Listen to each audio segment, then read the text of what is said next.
voilà, j'ai écrit un texte sur ce thème. J'ai jamais lu un texte de moi. J'ai déjà fait des lectures en public, mais jamais un texte de moi. Je ne sais pas comment ça va se passer. Mais en tout cas, c'est émouvant d'être là avec vous pour le dernier soir avant le couvre-feu. Il est 20h30 et demain à cette heure-ci, la plupart d'entre nous, on sera chez nous. Donc, je suis content d'être avec vous.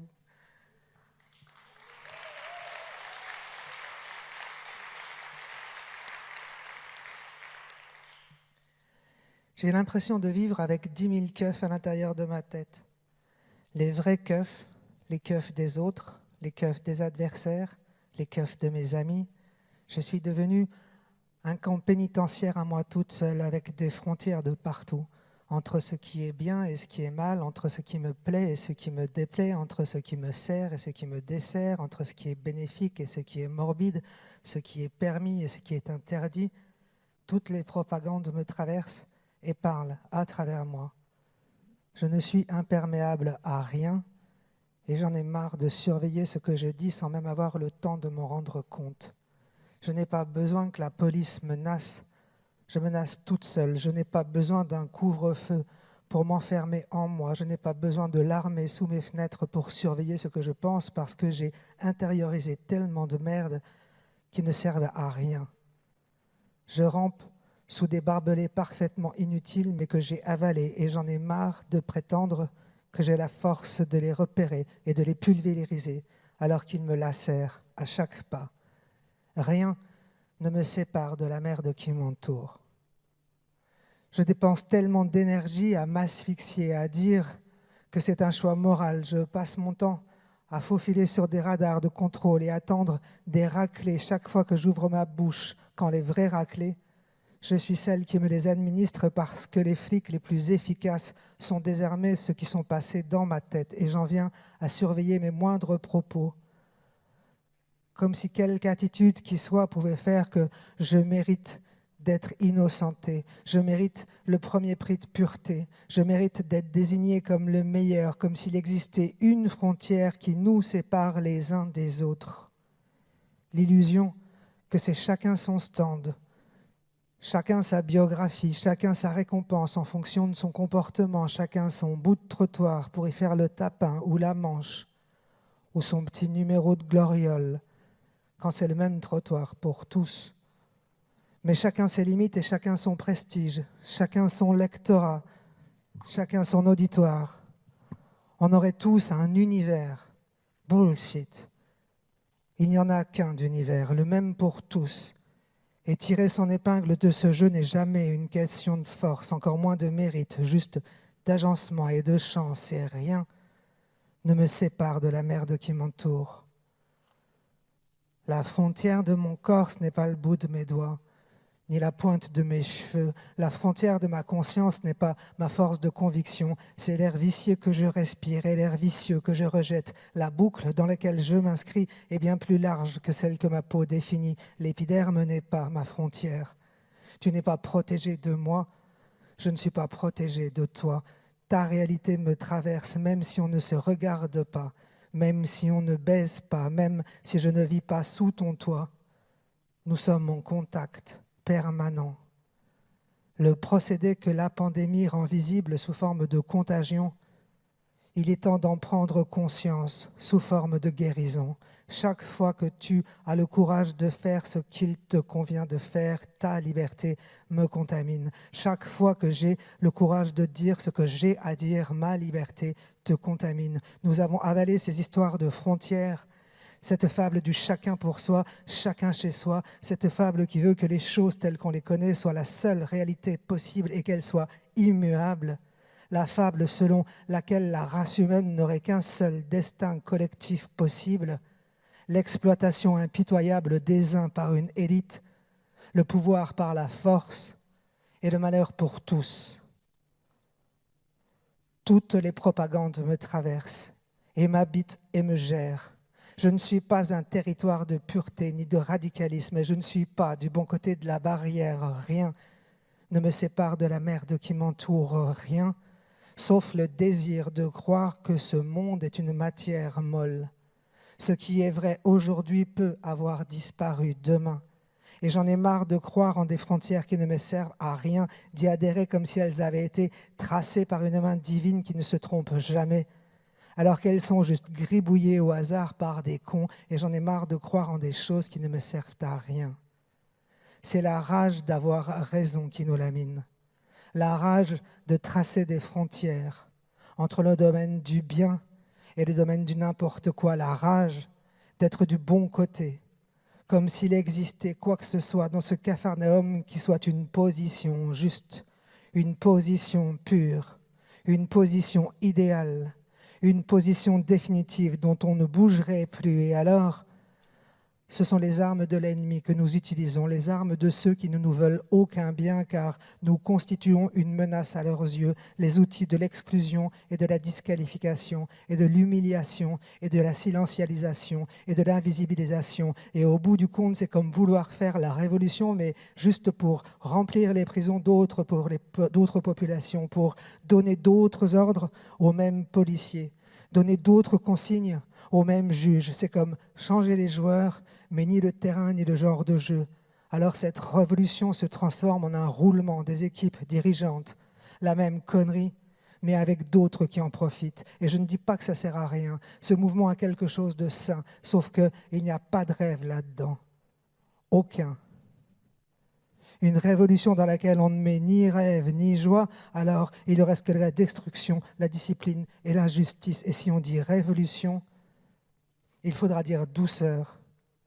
C'est-à-dire commencer par accepter d'être du côté d'une stratégie non productive, non efficace, non spectaculaire, et que seule la ferveur permet d'embraser. Seule la conviction que nous n'avons besoin ni d'avoir raison, ni de donner tort pour donner corps collectif à autre chose que ce qui existe déjà. Et la chose qui compterait le plus ne serait plus d'accumuler le maximum de likes pour le jour du jugement dernier, mais de commencer à ressentir que nous sommes en position de force. Même si nous occupons moins de surface spectaculaire, nous sommes en position de force. Car nous faisons déjà l'expérience de vie différente dans des corps différents, qui ne nous font plus honte. Nous modifions nos vies, nous modifions les discours, nous modifions l'espace de notre seule présence. Et c'est la joie que nous en tirons qui fait que nous, des corps collectifs révolutionnaires, voilà pourquoi beaucoup d'entre nous ici déjà ont fait l'expérience du tir de barrière assassin de ceux qui ne nous supportent pas, tout simplement pour ce que nous sommes.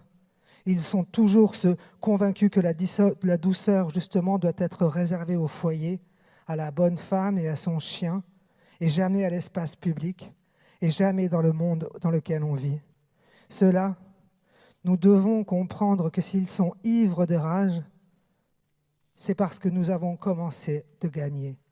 Ils voudraient pouvoir pédaler en arrière de toute leur force pour revenir au temps où ils pouvaient dire « Toi, tu te caches et tu te tais.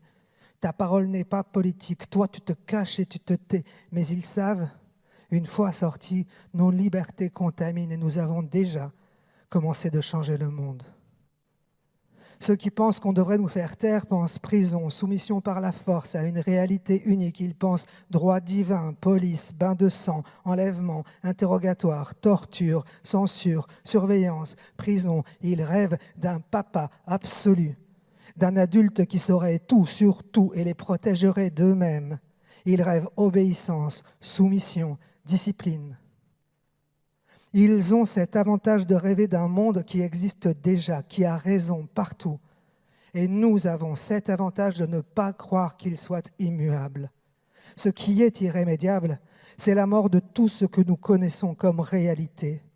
Ce qui est irrémédiable, c'est le changement.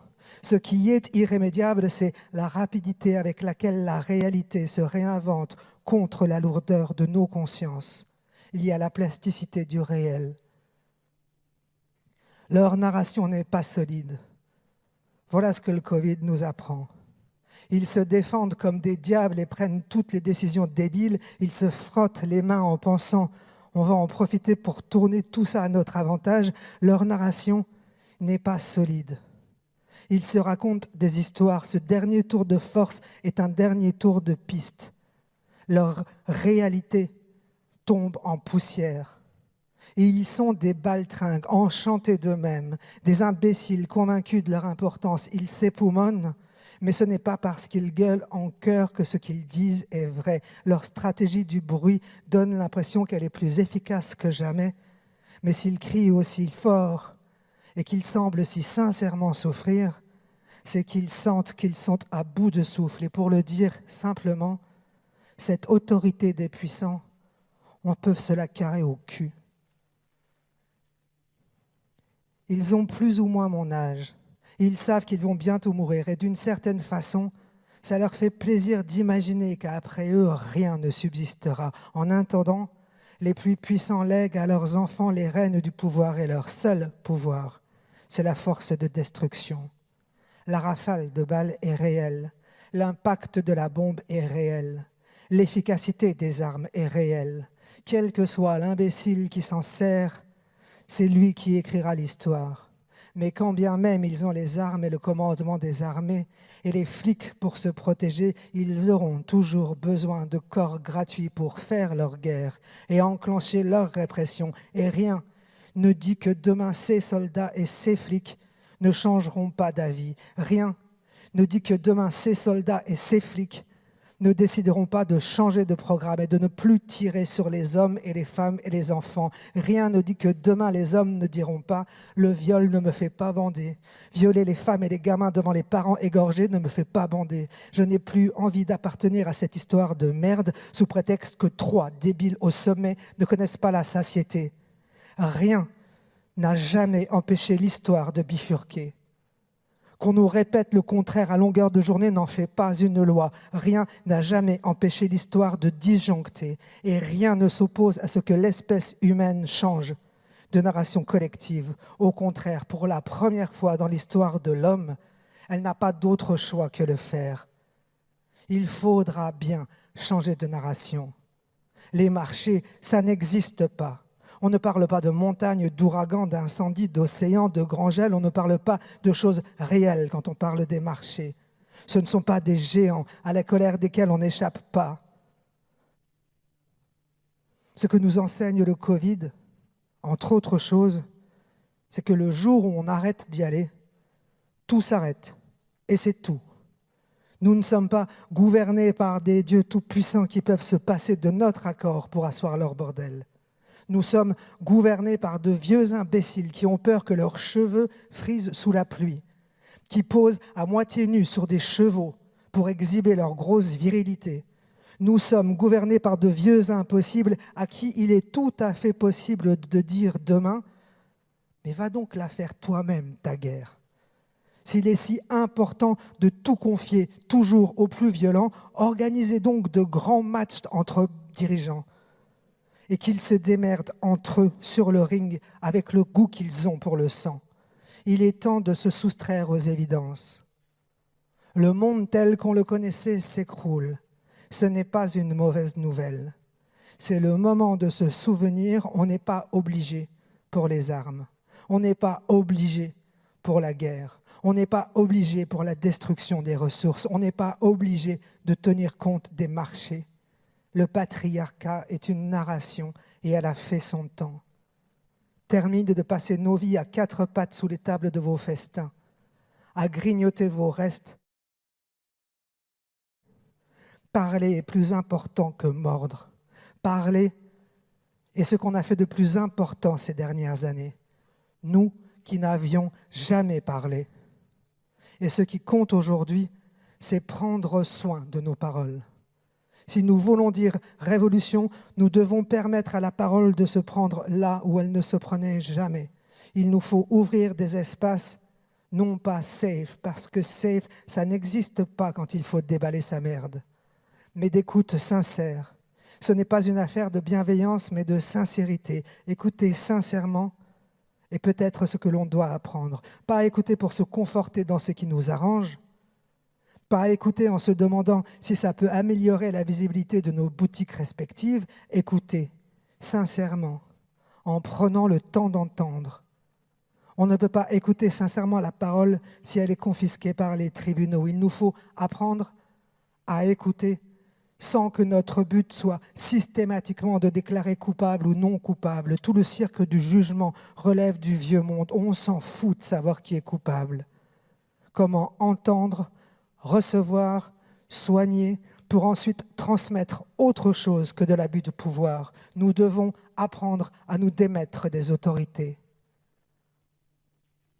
Je sais et je sens qu'il n'existe pas de séparation nette non plus entre moi et le ministre pointeur raciste, entre moi et l'idiote ménopausée qui vient parler de la douceur des hommes, entre moi et la féministe surveillante d'une nouvelle prison, entre moi et la meute des tarés agressifs qui s'insurgent de ce que l'on oublie un peu vite l'importance de la testicule dans l'art, entre moi et les harceleurs de merde exigeant le silence de celles qui évoquent notre histoire coloniale commune, et entre moi et les idiots utiles des sous-doués du Troisième Reich. Entre moi et eux, il n'y a pas non plus de frontières fixes. Je suis aussi les imbéciles, je suis aussi leur colère, leur dépit, je suis aussi leur agonie fétide, puisque rien ne me sépare de la merde qui m'entoure. Ce qui n'équivaut toujours pas à dire que tout se vaut, mais qu'il y a contagion, propagation, impact, et que toute idée de pureté, d'isolement, de protection est à peu près aussi crédible que porter un masque en papier dans la cohue du RER de 19h30. Probablement utile, mais tout à fait dérisoire. Nous sommes exposés les uns aux autres, ce qui signifie que tout ce qui est émis nous impacte, et réciproquement.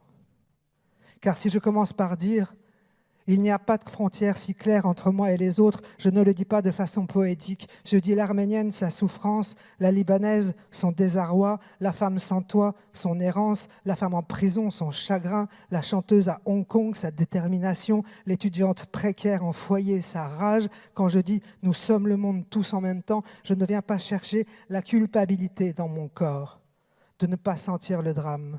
Je n'ai pas froid. Je ne dors pas en cellule. Je n'ai pas été battu aujourd'hui. Mes poumons ne sont pas dégradés. Je ne serre pas les dents quand arrive une facture. J'ai des papiers, ma peau est blanche, j'ai bien mangé, etc., etc. Mais la culpabilité est un isolement qui ne sert à rien d'autre qu'à rendre impuissant.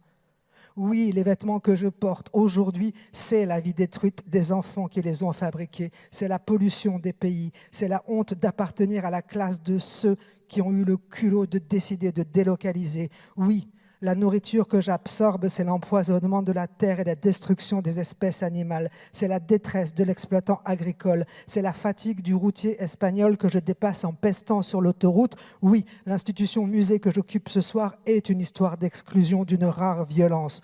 Oui, les livres que j'écris et que je vends, c'est la honte de mon exhibition médiatique. Oui, chaque mot que je prononce aujourd'hui est dégueulassé par la honte, non seulement de la somme de mes privilèges, mais encore de ma passivité et aussi de mes facultés de jouir des injustices tout en les dénonçant. Oui, je me sens coupable. Non, je ne suis pas pur. Mais la culpabilité est toxique et ne me sert à rien. De cette honte-là, je ne peux rien faire d'utile. Oui, j'ai conscience aussi d'un autre privilège qui est le mien et qui est la notoriété étant devenue une méta-valeur. Séparatisme entre ceux qui, comme moi, ont un nom qui provoque une onde de choc sur Internet et ceux qui galèrent à se faire entendre, à se singulariser, à se faire remarquer, qui veulent percer, et moi, qui trône comme un furoncle invincible, un furoncle qu'on ne finirait jamais de percer, et j'ai conscience de toutes mes positions de privilège. Et je ne veux pas dire que toutes les positions se valent. Toutes les conditions de vie de tous les corps ne sont pas équivalentes sous prétexte qu'elles sont reliées, mais ce que je dis, il faut prendre conscience des liens invisibles. Parce que c'est de ce tissu que sera faite la révolution, pas de nos culpabilités juxtaposées. Mon corps blanc non soumis au travail forcé qu'on n'a pas violé dans l'impunité. Mon corps chrétien qui fête le 11 novembre sans penser à la ville de Sedan. Mon corps goy qui s'accommode de la propagande antisémite. Mon corps bien nourri, trop soigné, pour qui le capitalisme travaille et fait le sale boulot sans que j'ai besoin de m'en préoccuper. Et je peux même m'en épouvoir et m'en jouir en même temps. Ce corps blanc pour lequel on a défini tant de frontières. J'en ai ma claque de répondre à des matons et à des patrons. Ce que je veux nourrir aujourd'hui, c'est ma faculté d'écouter quand ceux qui n'ont jamais parlé ouvrent la bouche. Ce que je veux nourrir, c'est ma faculté de désirer autre chose. Ce que je veux ressentir, c'est que j'appartiens à la race humaine et aucune autre. Et je veux entendre ce que disent les enfants de ceux qui ont l'âge d'être les enfants de mes enfants et les croire quand ils disent « Nous allons faire la révolution ». Et sachant ce que je sais, je désire les y aider. Je ne veux plus dire intersection, parce qu'à la longue, le terme donne l'impression que je vends des tomates et que je m'interroge sur la pertinence de vendre un peu de patates du voisin sur mon étalage.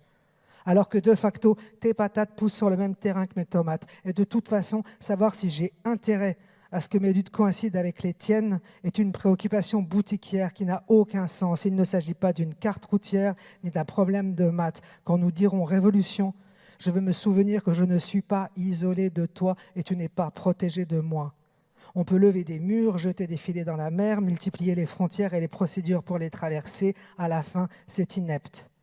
Ta réalité traverse la mienne, ma réalité pèse sur toi. Les frontières fixes sont toxiques et ne servent à rien. Ce qui est immuable, c'est que tout se traverse. Ce qui ne veut toujours pas dire que tout se vaut. J'écoute les gens de mon âge parler des gens qui ont 20 ans aujourd'hui et je les entends dire, comme toutes les générations avant eux, ils désirent changer le monde. Sur le ton blasé et serein de ceux qui en ont vu d'autres, de ceux qui savent comment ça se passe. Mais je peux témoigner, ma génération ne voulait pas changer le monde. Certains d'entre nous le désiraient, mais ma génération n'a jamais voulu changer le monde. Elle y croyait trop à ce monde. Et elle croyait à tout ce qu'on lui disait. Toutes les générations n'ont pas voulu changer le monde. À toutes les générations, on n'a pas échu le devoir de changer le monde. À ma génération, on n'a jamais dit, avant même qu'on sache lire, si vous ne changez pas le monde, vous allez tous crever. Ils sont gender fluides et ils sont pansexuels, ils sont racisés ou solidaires des racisés. Ils ne veulent plus être enfermés et définis par la misère et l'injustice. Ils sont chamans, ils sont sorcières. Et ce qui m'intéresse aujourd'hui n'est plus ma honte, ni ma culpabilité, ni ma rage, ni mes keufs intérieurs, mais bien de me rendre capable de leur dire « tout est possible ». À commencer par le meilleur. Et c'est une affaire de désirer autre chose. Je choisis de les croire quand ils disent qu'ils veulent le sauver, ce monde. Je choisis de croire que nous ne savons rien de ce dont seront fabriqués les jours à venir. Je choisis de croire que quand les plus puissants nous répètent à longueur de journée « nous savons tout de l'avenir car nous connaissons le passé, il n'y a pas d'alternative », les choses sont comme elles sont parce que c'est dans la nature humaine d'en arriver là. C'est ainsi que Dieu l'a voulu dans son immense sagesse. Et s'il y a cruauté gratuite et injustice et grand saccage, c'est que la cruauté, l'injustice et le saccage font partie du réel. Et ils disent, regardez les animaux. Et chaque fois qu'ils les regardent, c'est pour observer comme ils tuent. Alors moi aussi, je regarde les animaux qui tuent et j'observe. Je ne vois pas leur camp de migrants, je ne vois pas leurs frontières, je ne vois pas d'éléphants barbelés son terrain pour ne jamais y voir de zèbres, parce qu'il a décidé que les zèbres, ça ne devrait pas exister. Je ne vois pas les animaux enfouir leurs déchets nucléaires, alors je me demande que dois-je comprendre des animaux dans nos histoires humaines. La douceur est utile. La douceur et la bienveillance sont les notions les plus antinomiques avec le système qui nous opprime. La douceur et la bienveillance, c'est le contraire de l'exploitation capitaliste. Te demander la permission, me demander si je consens. La douceur et la bienveillance, c'est ce qu'on ne trouve pas sur les marchés. C'est ce qu'on ne trouve pas dans l'armée. C'est ce qu'on n'enseigne pas dans les polices. Toutes les propagandes me traversent. Toutes les propagandes parlent à travers moi. Rien ne me sépare de la merde qui m'entoure, rien, sauf le désir de croire que ce monde est une matière molle, que ce qui est vrai aujourd'hui peut avoir disparu demain, et qu'il n'est pas encore écrit que cela soit une mauvaise chose.